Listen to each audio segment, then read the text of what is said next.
Our chief foreign correspondent, Richard Engel, is actually in eastern Ukraine now. And Richard, we know what the Russians say, right? But right after they say it, all of a sudden, missiles hit the West. What is really going on with the Russian military strategy? Well, the Russian military strategy seems to be all over the place, and they've been having tremendous battlefield failures. And I think this claim by the Russian military command was a way to claim some success out of obvious failure, saying that their real focus is in the East. The East happens to be the only place where they've made some consolidated gains, particularly around the port city of Mariupol. So the one area that they are holding territory, they say that was their intention all along. But it is not clear at all that Vladimir Putin has given up on his overall war plan, which is to topple the government of Ukraine to get rid of Zelenskyy. And I think that strike in Lviv showed that clearly.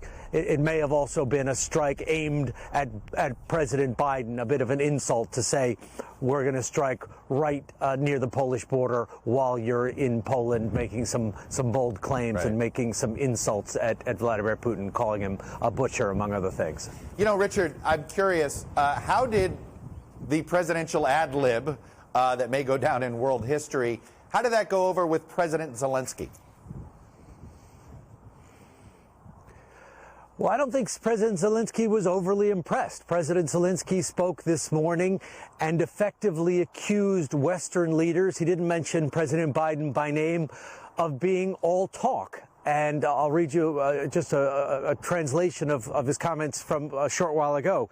He was talking about Mariupol, a city which is surrounded. It has been under attack, yet it is still not collapsed. And he said, I've spoken to the defenders of Mariupol. I'm in constant contact with them. Their determination, heroism, and firmness are astonishing. And then he went on to say, if only those who have been thinking for 31 days on how to hand over dozens of jets and tanks had 1% of their courage.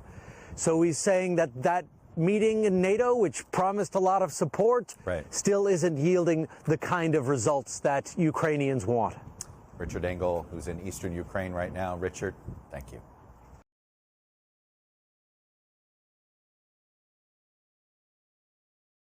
Thanks for watching our YouTube channel. Follow today's top stories and breaking news by downloading the NBC News app.